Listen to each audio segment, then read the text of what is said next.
Bonsoir et bienvenue dans Questions Directes. Je reçois ce soir Odile Lapierre, la directrice de l'Agence française du développement. Bonsoir. Bonsoir. Alors, vous pilotez l'AFD en Guadeloupe depuis maintenant 2016. Et l'AFD, je le rappelle, c'est une banque de l'État qui a vocation à soutenir le dynamisme économique du territoire. Et l'un de vos premiers constats, lorsque vous êtes arrivé, ça a été de dire en Guadeloupe, ce ne sont pas les financements qui manquent, mais les projets de territoire. Alors, est-ce que c'est toujours votre avis? La Guadeloupe fait toujours du surplace? Alors, je pense que la Guadeloupe commence à avancer un peu, mais lentement, il faut être honnête. On a toujours des difficultés avec bon nombre de communes dont la situation financière, c'est pas un secret, n'est toujours pas très bonne. Les 2 tiers sont dans une situation difficile. Les 2 tiers sont dans une situation difficile. Alors, nous avons commencé à déployer un dispositif d'accompagnement dont je vous parlais pour aider les communes qui le souhaitent à sortir de cette situation difficile. Et nous avons déjà traité 8 dossiers de communes avec des plans d'action qui sont mis en œuvre. Et à l'intérieur de ces plans d'action, il y a bien sûr des économies, c'est sûr, mais il y a également essayer de susciter des projets qui peuvent générer des recettes pour les collectivités. Donc des projets qui peuvent voir le jour à très court terme? Je l'espère, ce n'est pas forcément là des grands projets puisqu'on est au niveau communal, mais ce sont des projets qui peuvent réattirer les touristes, travailler sur l'érosion des plages, travailler sur les centres-bourgs. Nous avons envoyé des experts urbains, donc nous essayons à côté du travail obligatoire d'assainissement des finances locales, il faut le dire, aussi de susciter quelques projets nouveaux.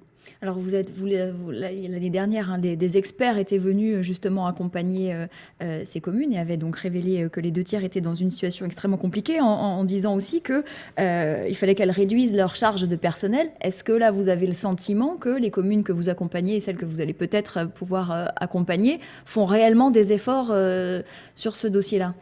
Alors, ensuite, c'est du cas par cas. On a effectivement des communes qui ont décidé tout simplement d'arrêter de recruter. C'est déjà une bonne chose. Maintenant, la situation ne peut pas se redresser aussi simplement quand vous avez des effectifs qui sont déjà là et qu'il faut attendre les départs à la retraite pour assainir un peu. Donc, c'est forcément un peu lent comme redressement. C'est ça, parce que là, on est dans des communes donc, qui déjà ont des difficultés à assumer leurs dépenses courantes, qui n'ont absolument aucune capacité de financement. Donc, ce qui fait que ça bloque forcément tout projet d'investissement sur les territoires. Beaucoup, effectivement, sur les communes, c'est difficile, mais c'est là où on a aussi envie de parler des intercommunalités. Qui doivent prendre le relais sur un certain nombre de projets. Mais alors, est-ce que vous n'êtes pas un peu... Parce que la Chambre régionale des comptes passe son temps à épingler les communes et à épingler leur mauvaise gestion. Est-ce que vous apparaissez pas aussi pour les maires et les communes, un peu comme leur bête noire aujourd'hui, de les pousser en permanence dans leur retranchement ? Alors, je ne pense pas, parce que d'abord, nous, notre démarche, elle est volontaire. Donc, c'est le maire de la commune qui vient nous voir et qui dit « j'aimerais avoir de l'aide ». Par ailleurs, l'aide qu'on apporte est totalement confidentielle. Donc, ça se passe entre le conseil municipal et nous.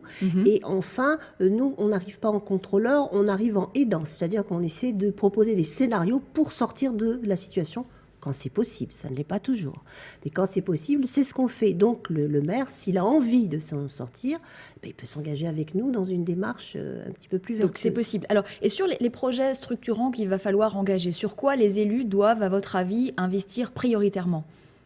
Alors aujourd'hui, tout le monde le dit, la Guadeloupe a une fenêtre de tir sur le tourisme qui est absolument énorme et il faudrait trouver les moyens de ne pas la louper, quoi. C'est important. Donc concrètement, ça veut dire qu'il ça faut veut aider dire des hôtels Alors, il y a le côté privé, bien sûr, donc il faut être assez ouvert vis-à-vis des investissements possibles du secteur privé, ça c'est une chose, mais au niveau des infrastructures publiques, je pense qu'il faut prioriser tout ce qui concerne l'aménagement urbain, le transport, les parkings. Vous avez aussi plein de choses qui peuvent être faites sur la partie par exemple, d'affichage publicitaire sauvage, de nettoyage des routes. Vous avez beaucoup d'éléments qui peuvent être faits par les communes et les intercommunalités. Et peut-être plus, oui, par les intercommunalités. Et les intercommunalités qui doivent, elles sont là pour ça, s'organiser. Et là, vous avez le sentiment qu'il y a des projets concrets sur cette question du tourisme ? On aimerait qu'il y en ait plus. Mais ça commence, disons que la discussion, nous commençons à l'avoir. Je pense qu'il faudrait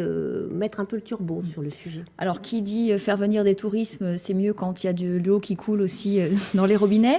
Alors, vous avez été sollicité pour accompagner les travaux. L'État s'est engagé aux côtés de la région, du département, dans un plan de 71 millions d'euros. Est-ce que vous avez aujourd'hui des garanties suffisantes pour accompagner ce plan et vous engager à financer la réparation des canalisations ? Aujourd'hui, les travaux d'urgence ont été décidés par l'État, la région, le département, comme vous l'avez dit. Nous ne sommes pas, à l'AFD, partie prenante de ce programme. Notre position est toujours la même, c'est qu'on attend un certain nombre d'éléments qui nous permettent de voir un retour à l'équilibre du secteur de l'eau pour pouvoir le financer. Aujourd'hui, il n'est pas encore sur la table.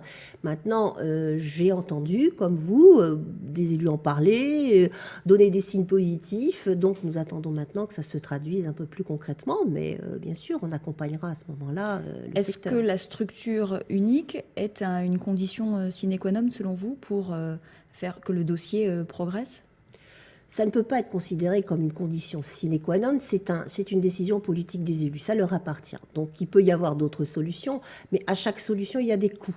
Donc il faut savoir ce que l'on souhaite, et en tout cas, ce dont on est certain, c'est qu'il ne peut pas y avoir de solution sans coordination de l'ensemble des acteurs, donc des communautés d'agglomération sur tout le territoire. C'est une problématique localement. Après, la coordination, elle se fait d'une manière ou d'une autre, mais chacun doit traduire comme il l'entend. Alors de la coordination, il en faudra aussi dans le dossier des déchets. Il y avait une solution, celle de la plateforme multifilière. Aujourd'hui, d'autres solutions commencent à se dessiner. Pourtant, il va falloir urgemment aussi agir dans ce dossier pour ne pas le laisser pourrir. C'est vrai qu'il y a urgence sur le secteur des déchets, on en parle un peu moins. Nous avions mis en place, aux côtés de la Caisse des dépôts d'ailleurs, des financements l'année dernière. Bon, ils n'ont pas été tirés par les syndicats déchets puisque les projets ont été abandonnés. Bon, il peut y avoir d'autres solutions techniques, ça c'est pas le sujet. Aujourd'hui, on ne nous en a pas présenté en financement, donc je ne sais pas. Je pense que sur ce point, je peux dire simplement deux choses. Un, il y a urgence, puisque de toute façon, le site de la Gabarre d'ici 2-3 ans, on ne pourra plus enfouir de déchets. De déborder, donc ce n'est plus possible. Deuxièmement, il faut toujours avoir en tête la taille du territoire, et les solutions techniques passent souvent par la mutualisation des moyens. Maintenant, une fois qu'on a dit ça, on est prêt, nous, à regarder, bien sûr, des solutions qui nous seraient présentées. Pour l'instant, on en a pas. Pour pouvoir financer des projets.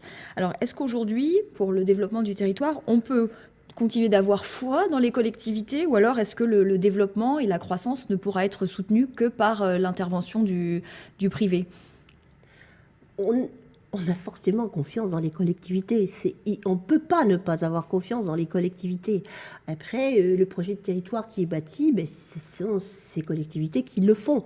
Et il sera à la dimension de leur dynamisme, est-ce que les projets ne viendront pas finalement davantage ? Est-ce que ce n'est pas davantage vers le privé qu'il va falloir se tourner ? Je pense qu'il faut se tourner vers les deux. Donc, il nous faut absolument le secteur privé.